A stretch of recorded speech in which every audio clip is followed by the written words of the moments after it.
Hello दोस्तों, नमस्कार। आपके अपने YouTube channel RKM take info पर आप सभी साथियों का तहे दिल से हार्दिक स्वागत। साथियों, इस वीडियो में बात करने वाले हैं प्रोग्रामर भर्ती 2024 के दस्तावेज सत्यापन के संबंध में। साथियों, दस्तावेज सत्यापन 1 से लेकर 9 अप्रैल 2025 तक दस्तावेज सत्यापन सूचना प्रौद्योगिकी और संचार विभाग के मुख्यालय पर करवाए जा रहे हैं। और दस्तावेज सत्यापन हेतु 4 टीमों का गठन किया गया है, जिसमें प्रत्येक टीम के सामने 30 अभ्यर्थियों को बुलाया गया है। तो साथियों, दस्तावेज सत्यापन 2 दिन में क्या प्रक्रिया रही और दस्तावेज सत्यापन में अभ्यर्थियों की क्या क्या समस्याएं रही, इन सब के बारे में दोस्तों जानकारी दी जाएगी, जिससे आगे जो अभ्यर्थी दस्तावेज सत्यापन करवाने वाले हैं उनको किसी प्रकार की कोई समस्या ना हो। साथियों, दस्तावेज सत्यापन के संबंध में मैंने यूट्यूब चैनल पर 2 वीडियो अपलोड किए गए थे, जिसमें दोस्तों पहला वीडियो ये है। इस वीडियो में दस्तावेज सत्यापन हेतु महत्वपूर्ण दिशा निर्देशों के बारे में बताया गया है। साथ ही दोस्तों दूसरा वीडियो के अंतर्गत आपको जो आवश्यक शपथ पत्र घोषणा पत्र है वह कैसे बनाना है और उनमें कैसे क्या फिल करना है, इन सब के बारे में बताया गया है। तो इन दोनों वीडियो को आप देख लोगे और आपको जो बताया गया है उसके अनुसार यदि आपको दस्तावेज तैयार करके ले जाते हैं तो दोस्तों मैं समझता हूं आपको दस्तावेज सत्यापन में किसी प्रकार की कोई दिक्कत नहीं होगी।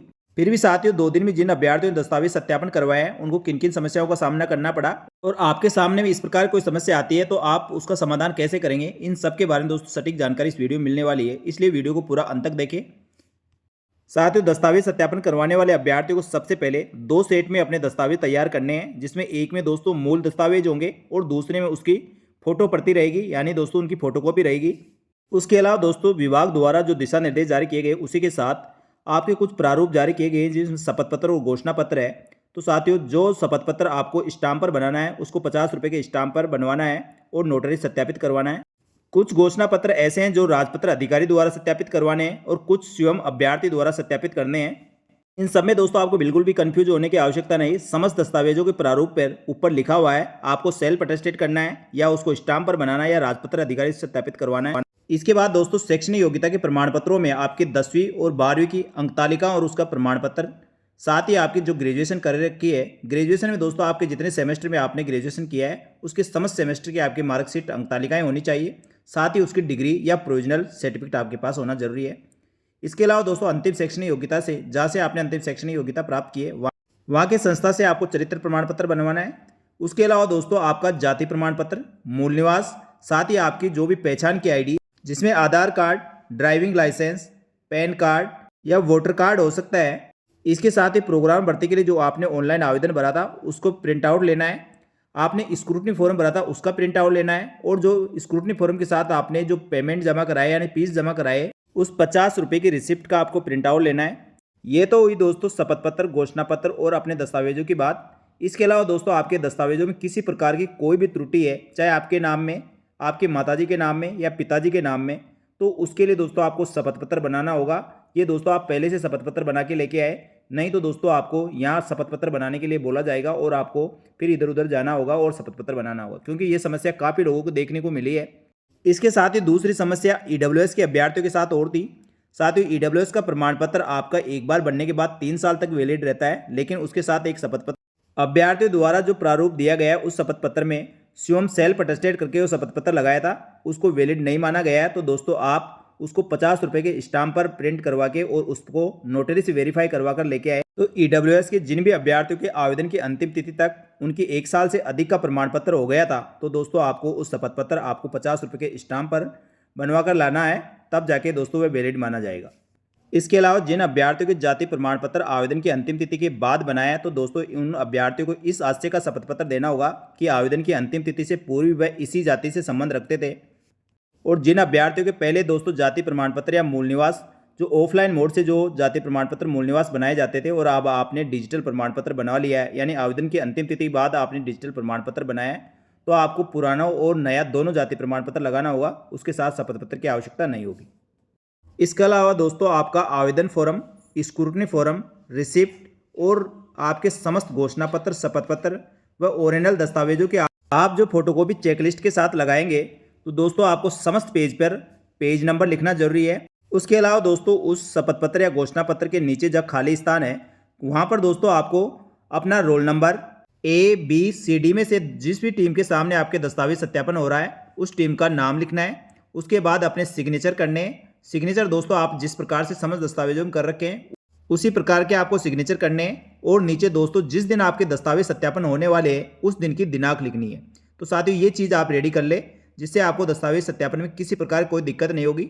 एक बार दोस्तों अपन चेकलिस्ट को दोबारा से देख लेते हैं, जिससे चेकलिस्ट बनाने में आपको किसी प्रकार की कोई दिक्कत नहीं हो। सबसे पहले दोस्तों आपको प्रपत्र 2 ये चेकलिस्ट को तैयार करना है। इसमें सबसे पहले अपना नाम लिखना है, पिताजी का नाम लिखना है, रोल नंबर, वर्ग, उपवर्ग और जन्म दिनांक। इसमें वर्ग में दोस्तों आपकी SC, ST, OBC, EWS, साथ ही उपवर्ग में जैसे मीणा, माली, कोली जो भी है वह आपको इसमें लिखना है। उसके बाद यहाँ पे सेकेंडरी की अंकतालिका और प्रमाण पत्र या आल सब्जेक्ट लिख सकते हैं। उसके बाद पासिंग ईयर आपको लिखना है। साक्ष्य के रूप में दोस्तों आप इसके प्रमाण पत्र लगा रहे हैं या नहीं, क्योंकि साथियों अपने समस्त दस्तावेज में लगाने हैं तो हाई भरना है और उसके बाद उसकी पृष्ठ संख्या लिखनी है। जैसे दोस्तों 10वीं मार्कशीट और अंकतालिका अलग अलग है तो 1 और 2 नंबर हो जाएगा। यदि अंकतालिका और प्रमाण पत्र एक ही में है तो दोस्तों 1 नंबर रहेगा। इसी प्रकार आपको सीनियर सेकेंडरी 12वीं की तैयार करनी है। उसके बाद ग्रेजुएशन के आपके जितने सेमेस्टर की अंकतालिकाएं हैं प्रत्येक साल के आपको अंकतालिका इसमें लगानी है और जिस ईयर में दोस्तों आपने ग्रेजुएशन की है उसकी फाइनल जो मार्कशीट है, फाइनल की मार्कशीट में देखकर आप पासिंग ईयर आपको यहाँ लिखना है, यहाँ पर हाँ बनना है और उसके जितने आपकी अंकतालिकाएं हैं उसके आधार पर दोस्तों आपको पृष्ठ संख्या लिखनी है। यहाँ जैसे दोस्तों 10वीं में 1 नंबर हुआ, यहाँ पर 2 नंबर हुआ, यहाँ 3 से लेकर 5 तक यदि आपकी अंकतालिका है तो 3 से 5 तक आपको नंबर लिखना है। इसके बाद ग्रेजुएशन की आपकी डिग्री, डिप्लोमा या प्रोविजनल सर्टिफिकेट होगा उसका विवरण आपको भरना होगा। इसी प्रकार पोस्ट ग्रेजुएशन का विवरण देना होगा। इसके बाद आवेदन पत्र हस्ताक्षर कर पूर्ण प्रविष्टियां भर दी गई है तो इसमें हाँ करना है। क्या आवेदक माननीय उच्च न्यायालय के आदेश से परीक्षा में सम्मिलित हुआ है तो दोस्तों यदि कोई अभ्यर्थी ऐसा हुआ है तो कर सकता है, नहीं तो नहीं करना है। विवाह संबंधी पंजीकरण में आपको जो विवाह प्रमाण पत्र यदि आपकी विवाह हो रखा है तो आपको दोस्तों हाँ करना है, अन्यथा नहीं करना है। साथ ही राज्य सरकार की सेवा में कार्यरत अभ्यर्थी जो अभ्यर्थियों की नियुक्ति आदेश प्रस्तुत करना है, यानी जो पहले से राजकीय सेवा में है ऐसे अभ्यर्थी को नियुक्ति आदेश आपको यहाँ पर संलग्न करना होगा।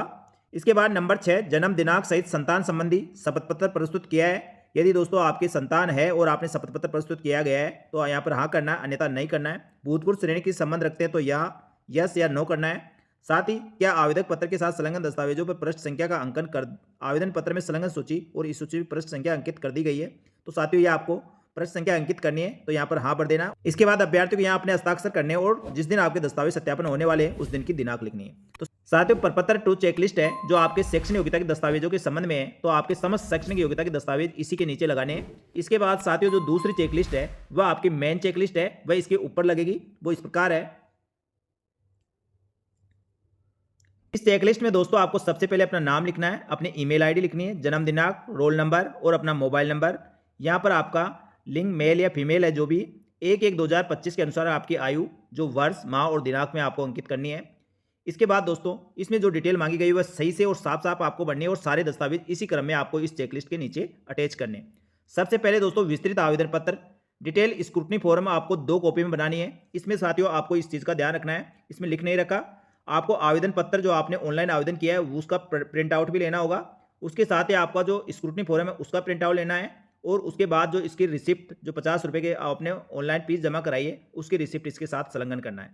तो सबसे पहले दोस्तों आपका मूल आवेदन पत्र होगा, उसके नीचे आपका स्क्रूटनी फॉर्म होगा और उसके नीचे आप रिसिप्ट लगा सकते हैं और ये आपको साथियों 2 प्रति में तैयार करना है। इसके बाद अटेस्टेशन फॉर्म की 2 कॉपी में आपको तैयार करना है। अटेस्टेशन फॉर्म आपने स्क्रूटनी फॉर्म भरा होगा, उसके नीचे अटेस्टेशन फॉर्म है, इसका भी 2 कॉपी लेना है जो दोस्तों स्क्रूटनी फॉर्म के नीचे लगेगा। इसके बाद प्रपत्र 2 जो अपने पहले 2 प्रपत्र 2 वाली चेकलिस्ट तैयार की है उसको समस्त दस्तावेजों के साथ ऐसे कैसे यहाँ पे अटैच कर देना है। इसके बाद मूल निवास प्रमाण पत्र, समस्त अभ्यर्थियों को अपना मूल निवास प्रमाण पत्र यहाँ पर संलग्न करना होगा और दस्तावेजों में दोस्तों इधर की स्थिति में आप उपलब्धता में हाँ करना होगा क्योंकि समस्त दस्तावेज आप अटैच करोगे और जारी दिनांक आप उसके प्रमाण पत्र पर देखकर उसकी जारी दिनांक लिख सकते हैं। आगे दोस्तों दस्तावेजों जिस प्रकार से मैंने आपको बताया उसके पृष्ठ संख्या लिखनी है, उसी के आधार पर दोस्तों आपको यह पृष्ठ क्रमांक अंकित करने होंगे।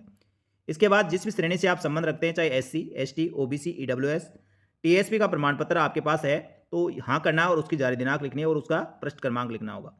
अन्य श्रेणी जो विधवा है, परित्यक्ता है, खेल संबंधित विशेष योग्यजन, विकलांग इत्यादि अभ्यर्थी है तो उसको दोस्तों अपना संबंधित प्रमाण पत्र या संलग्न करना होगा और उसकी जारी दिनांक लिखनी होगी। नंबर 7 चरित्र प्रमाण पत्र, 2 राजपत्र अधिकारी द्वारा जारी चरित्र प्रमाण पत्र आपको बनवाना होगा। जो प्रारूप इसमें दिया गया है उसमें दोस्तों आप उसको वेरीफाई करवा लें और वहाँ पर संलग्न करें और जिस दिन आप वेरीफाई करवाते हैं उसी दिन के उस पर दिनांक अंकित करवा लें या अधिकारी से सील साइन करवाते हैं वहाँ दिनांक अंकित करवा ले तो वह दिनांक आप जारी दिनांक में लिख सकते हैं।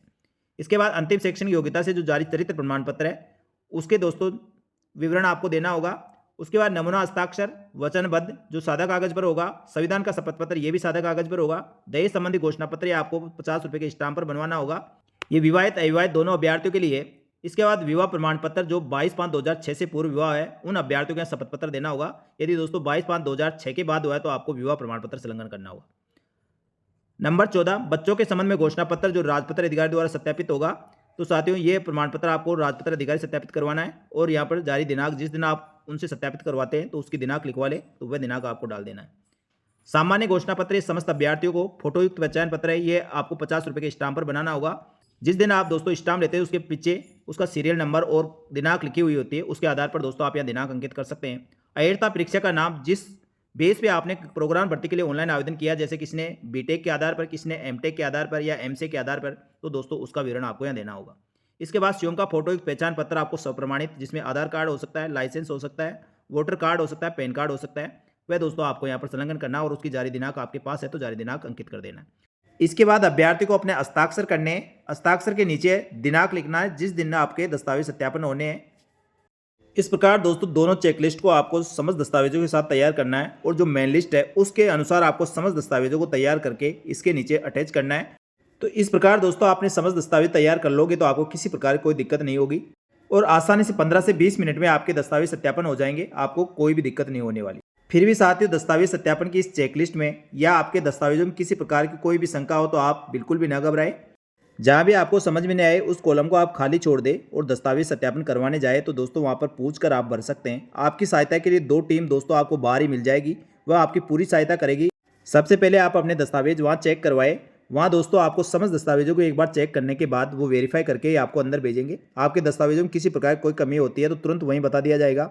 साथ ही आपके शपथ पत्र, घोषणा पत्र या कोई आपको शपथ पत्र और बनवाना है तो उसके संबंध में भी आपको बता दिया जाएगा। और आपको कोई दूसरा शपथ पत्र या घोषणा पत्र बनाने की आवश्यकता होगी तो दोस्तों वहीं पास में ही शपथ पत्र और घोषणा पत्र बनाने के लिए स्टाम्प वेंडर की दुकान है, तो वहाँ जाकर आप मुश्किल से 10 मिनट में आप अपना प्रमाण पत्र बनवा कर ला सकते हैं और दोस्तों सबमिट करवा सकते हैं। और साथियों दस्तावेज सत्यापन करवाने के बाद कम से कम आपको आधा घंटा वहाँ रुकना है। आपके दस्तावेजों को एक बार आप दस्तावेज करवा के बाहर निकलते हैं उसके बाद भी वेरीफाई किया जाता है। कोई दस्तावेजों में कमी रह जाती है तो आपको फ़ोन करके बोला जाएगा, इसलिए आपको आधा पौन घंटा वहाँ वेट करना, उसके बाद ही निकलना है। बस साथियों ध्यान ये रखना है दस्तावेज सत्यापन करवाने जाते समय आपको समस्त दस्तावेज लेकर जाना है। जिस भी दस्तावेजों में कोई कमी पूर्ति होगी तो क्योंकि आपके पास दस्तावेज होगी तो आप तुरंत वहाँ कमी पूर्ति करवा सकते हैं। वैसे फिर भी दोस्तों यदि आपके दस्तावेजों में कोई कमी रह जाती है और आपका दस्तावेज कंप्लीट नहीं है तो आपको समय दिया जाएगा, इसके लिए आपको घबराने की आवश्यकता नहीं है। तो साथियों मैं समझता हूँ आपको सारी बातें समझ में आ गई होगी। फिर भी दोस्तों आपके मन में कोई डाउट है तो आप कमेंट करके पूछ सकते हैं, आपके सवालों का जवाब देने का प्रयास किया जाएगा। तो साथियों मेरे द्वारा दी गई जानकारी आपको अच्छी लगी तो वीडियो को लाइक जरूर करें। साथ ही दोस्तों आपको यहाँ पर प्रोग्राम भर्ती के साथ ही समस्त भर्तियों की संपूर्ण और सटीक जानकारी इसी प्रकार मिलती रहेगी, इसलिए हमारे यूट्यूब चैनल और टेलीग्राम ग्रुप को ज्वाइन करके रखें। जल्दी मिलेंगे दोस्तों एक और नई भर्ती की महत्वपूर्ण जानकारी लेकर, तब तक के लिए धन्यवाद। जय हिंद, जय भारत।